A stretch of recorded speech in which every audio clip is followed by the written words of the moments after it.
is the 1/3 rule. If you look at your income as three different segments, 1/3 should go on essential spending, a third should be spent on discretionary, and then a third should be put away. The reason it's important is that without having some kind of system in place, people just end up spending more than they can afford. If you start to build these processes in place, these things become a lot easier.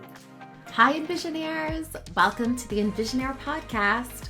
This is the podcast where we envision living our best lives by exploring everyday topics related to health, wealth, and community.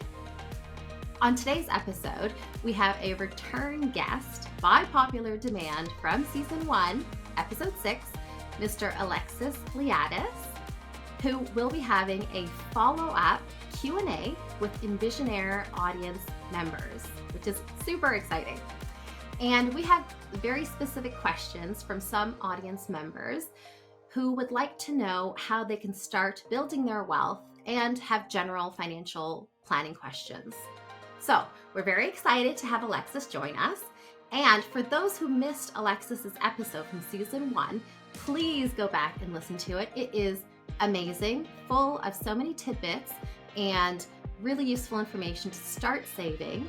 But for those who are actually looking to invest a bit more and get more detail, this episode is for you. So for those who don't know, Alexis is a partner at Morrinson Wealth Management. It's one of the largest practices of St. James's Place, and he has now over 130 clients. In his practice, he helps to develop financial strategies and solutions and for his clients and their financial futures. Alexis has worked in the banking and investment industry for now over 8 years, analyzing and advising on financial performance and investment strategies. Alexis is not only my financial advisor, but he is also a dear friend, and I am so very happy that he has accepted the invitation to come back on to answer your questions. So a very warm welcome to Alexis. Thanks, Nicole. Good to be back. Alexis, last time you came on, you were sharing with us a very useful formula. I call it the 1/3, 1/3, 1/3 formula. I think it'd be a really helpful starting point if we could just start back with that. So could you tell listeners a reminder of what that is?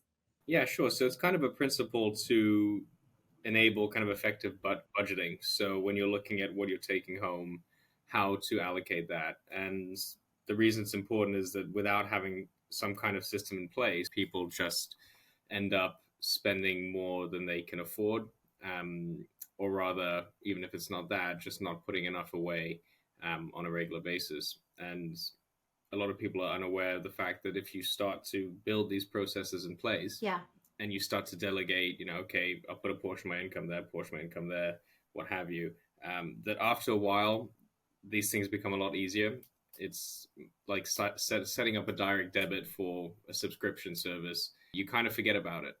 And yes, we're talking a bit more than a subscription service here, but the same principles apply. So one thing, that I try and preach to my clients is the 1/3 rule, right? So, if you look at your income as three different segments, 1/3 should go on, your essential spending, which is, mortgage, bills, social services, anything that you need to keep your life running. A third should be spent on discretionary, going out, enjoying life, having fun, activities, travel, whatnot. And then a third should be put away.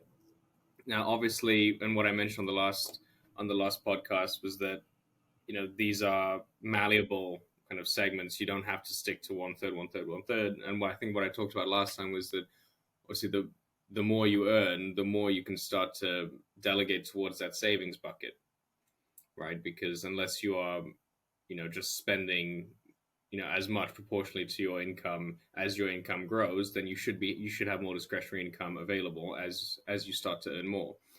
One thing we didn't talk about was if you earn a bit less, and that I was speaking to some colleagues about their clients and some other people just in the industry, and saying that perhaps a third is a third of your income to put away towards investments or saving in general is perhaps a bit aggressive. I completely understand that as well, especially given the high inflationary environment we find ourselves in. So not to fear if you're in that bucket either, I would say, at a minimum, you should be looking to put away 15% of your net income after tax. Put that away somewhere.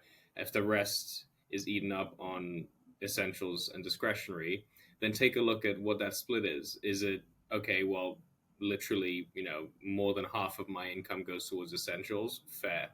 If it's, well, a lot of that is discretionary and I can pull that back, well, then that's time to kind of look into that and say, okay, well, how can I increase that portion of my savings bucket, to higher than 15%?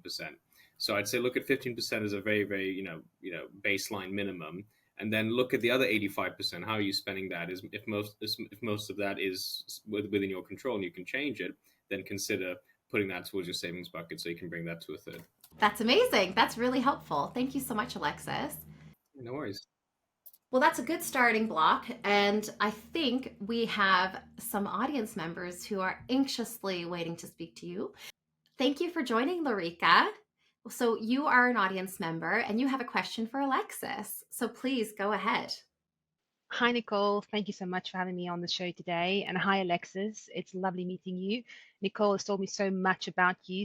For today's session, there is a particular question I would like to ask you specifically relating to children and looking at my children's future.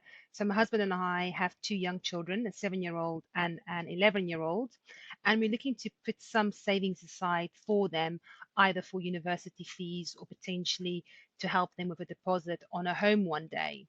And just looking at your 1/3 rule in particular, and looking at it 1/3 of our income and that bucket, up until now, we've probably treated that as a family savings pot, and we treat the 1/3 as our own savings for our own retirement, our own futures, but also for the children. And I am aware, however, that there are other products out there that specifically cater for children, for example, junior ISAs. And up until now, we haven't necessarily looked at those products. So my question for you today is, should we be looking at those other types of products specifically catering for children? Or is it okay if we treat our children as part of our family bucket and have one pot of savings for us and for our children too?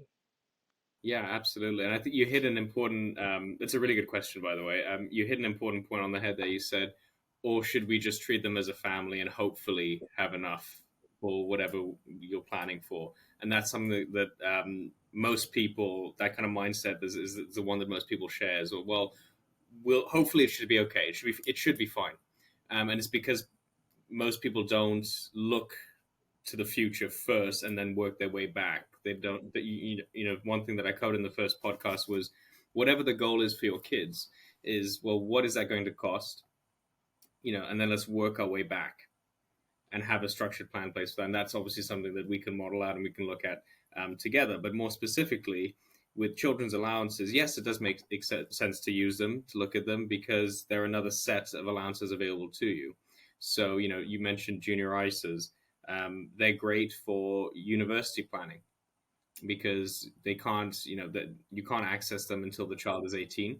You can only put £9,000 a year now is the annual ISA allowance for children in the UK. So it's not as much as the full adult allowance of 20k, but you can put 9,000 a year into that. It grows entirely tax free, and then they can access that at 18 and use that to fund their university needs. Another great product is what we call kind of a designated account, which is basically where you invest inside a taxable environment. So let's say I was to meet you and say, okay, well, we should open up just a general investment account. It's just a brokerage account where gains are taxable at capital gains tax rate. So let's say you buy Apple at 100 a share, it goes to 200 a share. That £100 gain will be taxed as capital gains tax. Now, those accounts are available for kids as well. And the reason I'm bringing them up is a long-winded way of saying they have capital gains tax allowances as well. So as soon as they're born, they have that capital gains tax allowance, which means you can incur gains up to that relevant allowance before paying any tax. And those allowances drop off every year. So if you don't use them, you lose them.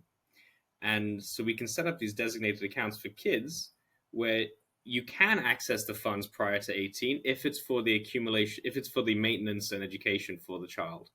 So if you can take the money out to pay for those types of, let's say, private school fees. So that's something that we use for that. So a long answer, but yes, it's very important to take those allowances into account. You want to be sure that you're maximizing your allowances. Firstly, sometimes people say, should I open a junior ISA for my child, but I'm only putting 10K a year into my account? Well, I was like, well, you're not maximizing your allowance yet. And I would say do that first, because you can always take that money out of your account to use for your kids. It's once you get to the stage like, okay, well, we're doing the ISAs, we're doing what we can with pension, what have you. We have this cash sat here. We'd like to plan for our kids' future. Well, they each have their own set of allowances. You could set up a pension for your children as soon as they're born. So there's a lot of things to use. So certainly take that into account. And it sounds like you're working towards that 1/3 rule, but then it's a case of some kids are more expensive than others. I meet some parents who say, I don't believe in private school, and I'm going to do what my parents made me do. Is they'll get a job when they go to uni to pay for their accommodation, and they'll get the loan from the government. That's some people's view. Other people's view is, I want to spend £30,000 a year to send them to the best private school so they get into the best uni, and then I will fully fund that. I don't want them to be in debt. So again, it's specific to your situation. But yes, very important to consider those allowances and use them to the best of your ability, for sure. Thank you very much, Alexis. Very interesting, specifically around the pensions. In all honesty, I didn't know you could create a pension for your children, and I wish my parents did that for me. I was going to say, yeah, yeah. Imagine if your pensions had you can only put about 3,600 a year into it at this stage, because they don't have any income to offset, the kind of the tax liability. But still, imagine if you did that from the day if imagine your parents did that from the day you were born until you're 18 and put 3K a year into your pension. That's a pretty good start. So I'm glad you raised the question, because it's something that people often overlook, and they just focus on their own allowances and what have you, when there's a whole set of allowances right there.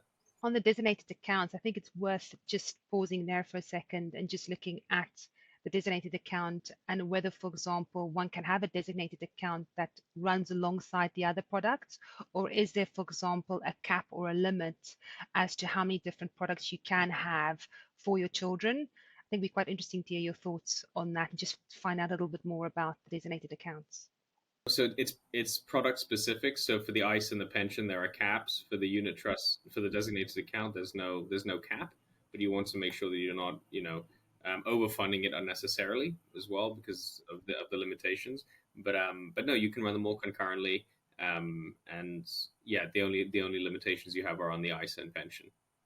Thank you so much, Alexis. That was incredibly interesting. I've learned so much in a very short period of time. I won't ask any more questions, but I probably have many more questions, but we can certainly hopefully have another session. But thank you so much to Nicole as well for facilitating this. Amazing. Thank you, Larika. I hope that's really helped some other people as well. Obviously, those who have children and those who are, young children even, or, because Larika still has some years before the kids, become 18. So fantastic question, Larika. Thank you so much for joining us as an audience member. Hi, Trang. Thank you so much for being an audience member. Please ask Alexis your question. Hi, Alexis. Nice to meet you. Thank you, Nicole. Thank you for letting me have an opportunity to ask a question. I've heard lots about you, and I listened to your podcast, found it really helpful. For me, I'm in a little bit different context than Larika, not too far off, but I live in Canada with my husband.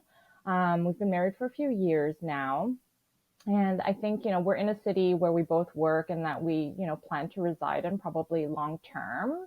I always joke with Nicole saying that ideally in the long term, I would love to, live in a more warmer climate. But for now, I think, we're considering opportunities to potentially buy in Toronto, but we're currently renting.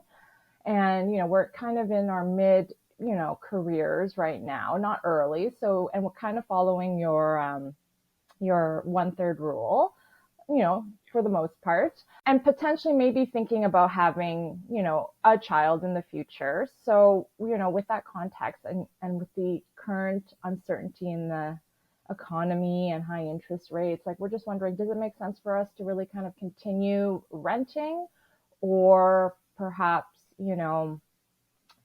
consider buying, or do we actually kind of look into other options to kind of build our wealth a little bit while we wait it out? It's a great question, Trang. So on the primary residence, so the first thing obviously is how long you're going to stay there. So it looks like, I share your dream of retiring somewhere nice and warm. But for the foreseeable, I think it looks like you're staying in Toronto. So that's the first thing I'd look at is how long term are you staying there. Um, the primary residence it's a different conversation to looking at, sometimes people say, should I buy additional property to grow wealth? Additional property, again, this is all jurisdiction specific. I'm not too familiar with how it works in Canada, but speaking from a UK perspective, it's not very tax efficient to buy multiple properties and rent them out, because any rental income is just put right straight on top of your salary. It's taxed pretty highly, and then when you go to sell the property, you pay a lot of capital gains tax as well on any gain. It's not the same thing with the primary residence. There may be similar reliefs in Canada in terms of when you sell your primary residence, any capital gain you've made on that may be tax-free. There may be a portion. I know in the US, it's the first $250,000 of gain is tax-free. Joint couples, first $500,000. It's probably similar in Canada, but again, I'll check that. A primary residence is a good thing to have, because you're paying down a liability and you're using it to live somewhere. It's not, sometimes you want to not quite see that as an investment, because it's satisfying a basic need. Paying rent is just kind of, my parents would say, is throwing money down the toilet, because you're not building up an asset. Buying a property is something that is part of a well-diversified portfolio. I think property is good for that reason. So I typically encourage clients to buy primary residences as if and when they can, because there's a lot of tax efficiencies available to that, to someone who owns a primary residence in the UK, and I'm sure it's the same worldwide. But again, check with your local jurisdiction.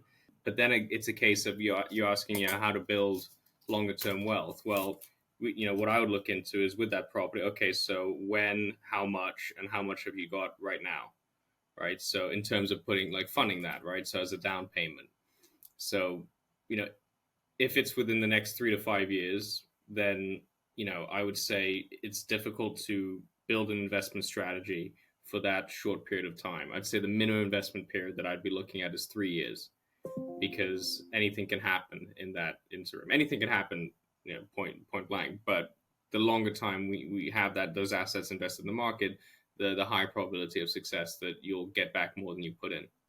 So if anything sub 3 years, I would find a high interest savings account, and I would, work towards that shorter term goal of, right, I need 50K, I need 100K for this down payment, whatever legal costs, moving costs, anything, and earmark that and forget about it. If anything above and beyond that, that's when you want to do that segregation exercise. Okay, so I've got 1/3, 1/3, 1/3. I need, of that 1/3 that I can save, I need X amount for this house if we want to move in 2 years. Is there anything left? If yes, okay, then we can talk about longer term saving. And then you can start to segregate that, as to, okay, well, do I want that for retirement? Do I need access to that pre-retirement, what have you? I know you have the TFSA in Canada, and then you have your pensions and what have you. So looking at those long-term products. But generally speaking, I think it's a good plan to buy a primary residence. Again, then it depends on where you are in the market cycle. Now is a bit difficult because interest rates are pretty high. So if people are, asking me, should I buy now? I'd say, well, again, it's client specific. You may have found your dream house and say that, well, I don't care what interest rates are. I want that house. I'm going to buy it. Absolutely fine. It's your money at the end of the day. But if you can afford to wait, then I would recommend to do that for now, because just the macroeconomic data is showing that we are still within that high inflationary period, but it's going the right way, and interest rates will follow suit. They're the highest they've been for a very long time. And that just obviously feeds into the mortgage market. So that's one thing I would just keep on hand when you're thinking, okay, I want to buy this primary residence. Should I, shouldn't I? I think it's a good idea. And then, okay, when? It's like, well, now's a pretty difficult time. You're going to pay a lot on that interest on the mortgage repayment. And then again, it's in terms of, affordability as well. They'll most likely take your and your partner's, incomes combined to look at what your affordability looks like. And then just make sure you're operating within your means, whatever you're, spending on rent now. So, okay, well, I want to get a mortgage for, let's say I found my dream property for $1.2 million. Well, I'll need a mortgage for $1 million. What do me and my husband earn combined? What would that equate to as a kind of lending figure? And then if I were to take that mortgage out today at 4 or 5% interest, what's that going to cost me on a monthly basis? It should be at or below what your current rent is. So I'd maybe, I don't know if you have a mortgage broker you can speak to. Sometimes, like we have a mortgage team, and I'll recommend clients to just speak to them and say, hey, they'll run some scenarios and say, okay, well, this is what happens if you put 20% down, 10% down, 30% down. This is what happens if you do it over 10 years, 20 years, 30 years, different, just kind of stress testing analysis to show you, okay, well, this could be the effect on your finances if you did it.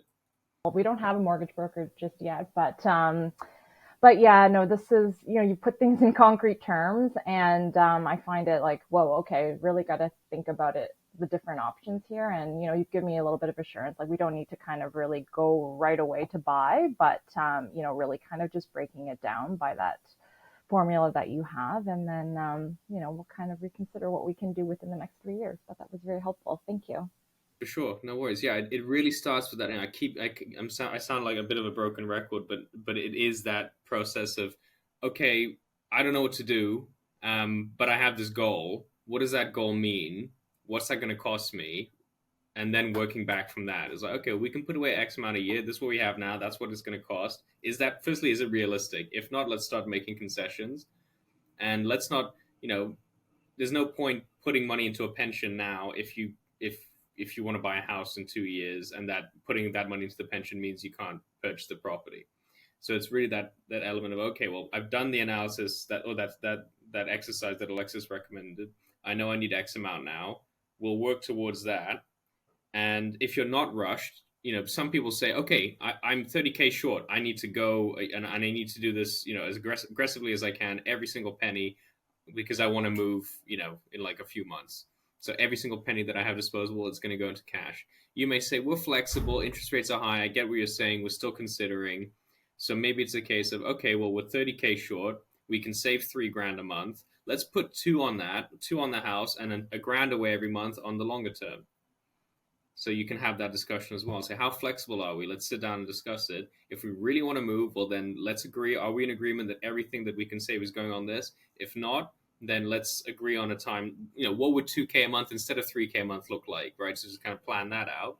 And then anything in addition to that, you could put away for the longer term. So yeah, it just goes back to that kind of goal-based planning. No, that's great. Thank you. Thanks, Trang. Thanks, Trang. We'll speak to you soon again. So Alexis, we have a call-in question from an audience member, and her name is Tanya. So this is her question. Hello, this is Tanya. I have a question. My question is about investments. Is there any recommendation in terms of doing any foreign investments like abroad, or rather focus on the domestic market that you find yourself?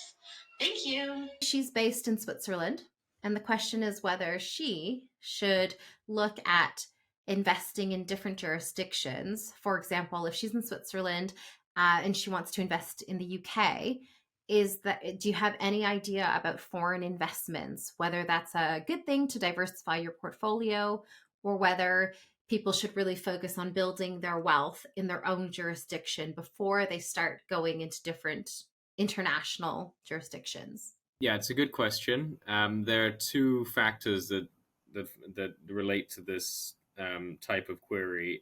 The first one is that question relating to foreign exposure, or is it relating to foreign products? So your sister's based in Switzerland. Is she asking, does it make sense to invest abroad in terms of, should I get exposure to other areas other than Switzerland? Or is she asking, should I invest in products that are not available in Switzerland? So if it's the first question, then yes, absolutely. You should diversify away from the country in which you reside, regardless of where you reside. The danger of overexposing yourself to one jurisdiction is risk. It's risky. I sometimes see, prospective clients come to me and their portfolios have a large exposure or overexposure to the UK. And that's relatively common. Being in the UK, whether it's a pension provider or an investment provider, are inherently biased to the UK. And so will, if there are kind of model portfolios with, standard portfolios that they put their clients in, there will most likely be quite a high exposure to the UK. I always say to diversify away from it, not entirely, but to make sure that your portfolio has an appropriate allocation to each jurisdiction.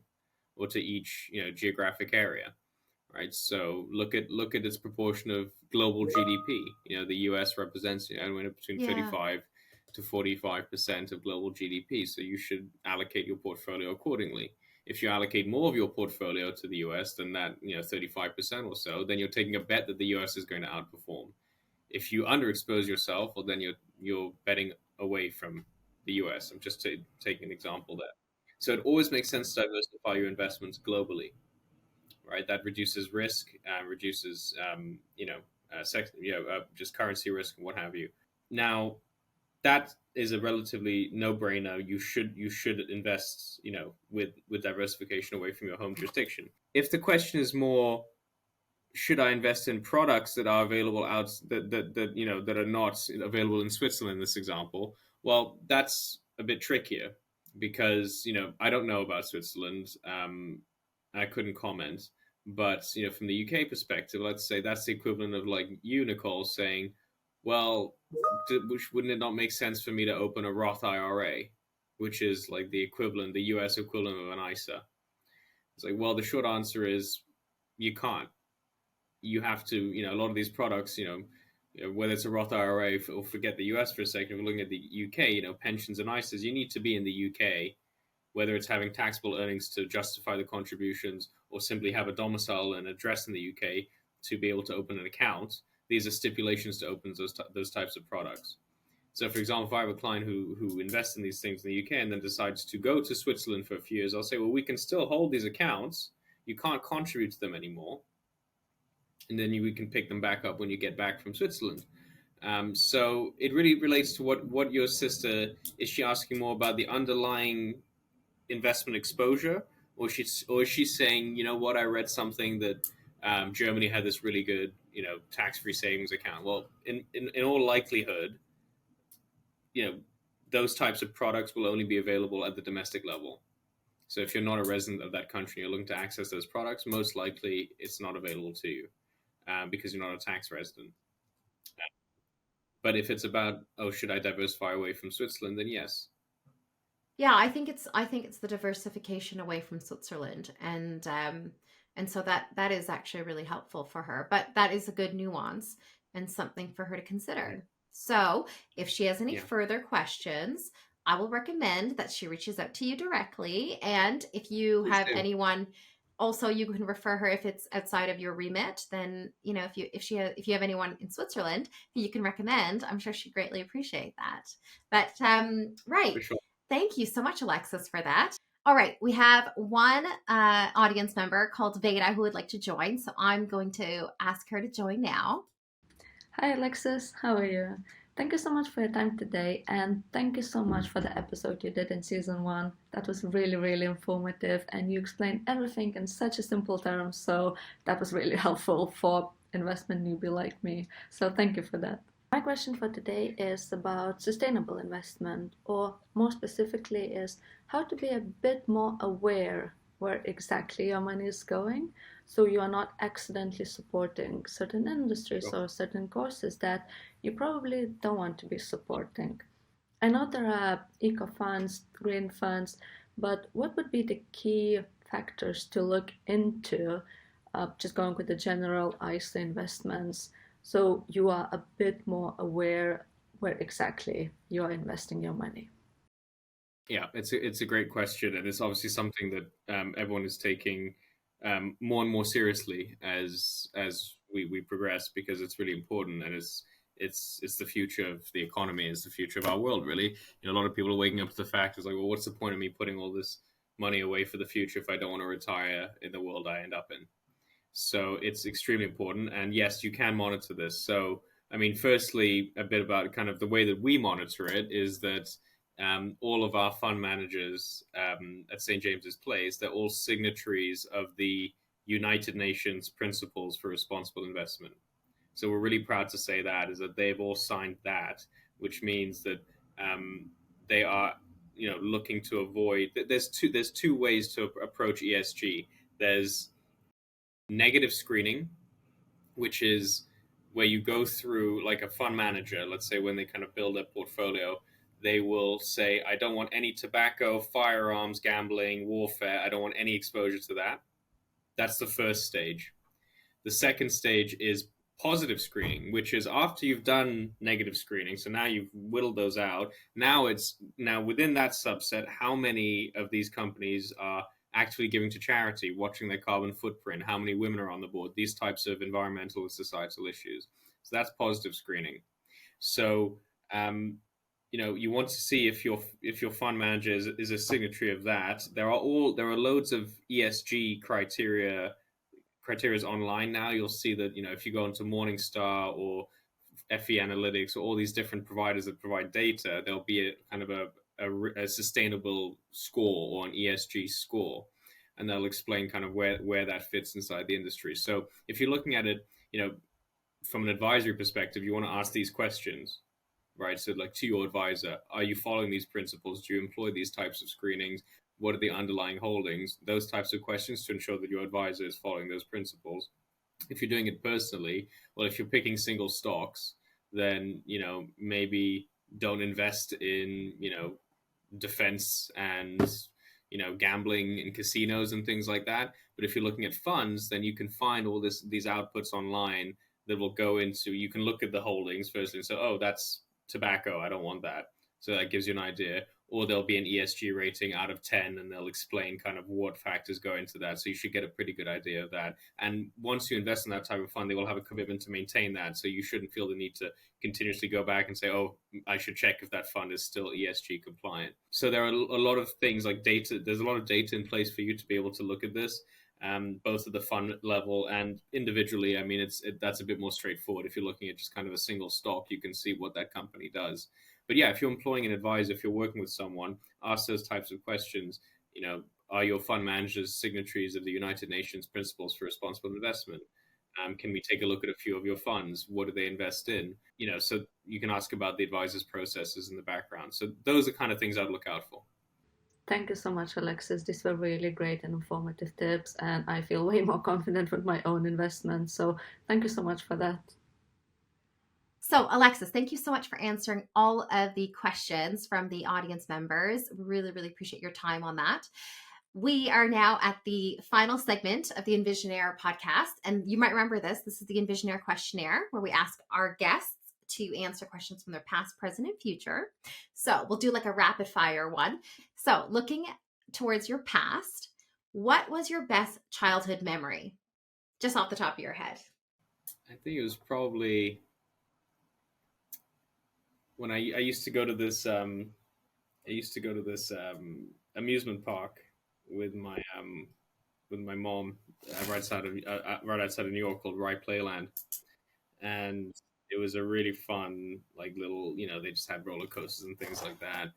And I just remember going there. I have this memory in my mind with my mom.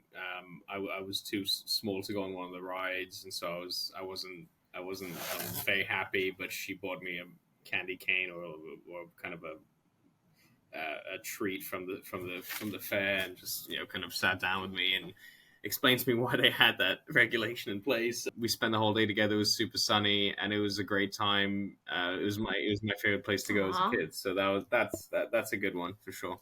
Amazing. I love that. Well, that's a beautiful memory, and especially with your mom too. That's nice. Right. Okay. Second question. Reflecting on your present right now, if you could be a superhero, what powers would you want to have and why?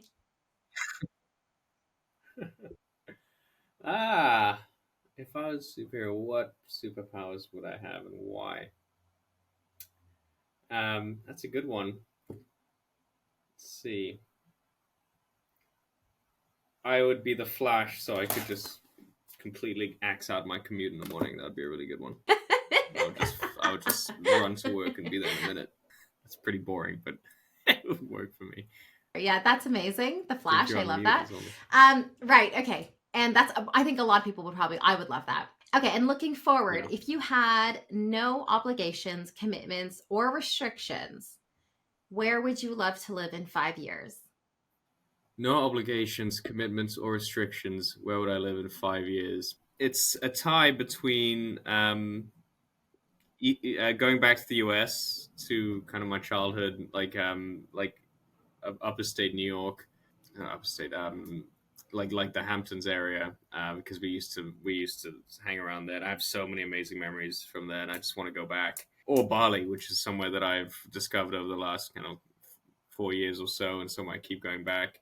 And it's just such an amazing country. It's really far, but when you're there, you feel it's just paradisical. So yeah, if I had no commitments, I'd probably spend half my time between um, the East Coast of the US and Bali. That would be great. Amazing. I love that. I've never been to Bali, and I just would love to go. But I mean, both Oh, sounds it's amazing. amazing. Thank you so much, Alexis, for being part of the EnvisionAir podcast again. We really appreciate all the advice you gave all the Envisionaires, and we can't wait to have you on again. And for anyone who's looking to connect with Alexis, I will, of course, put all of his details in the show notes and the links. And please do reach out to him if you have any specific questions. Right. Thank you, Alexis. Lots of love.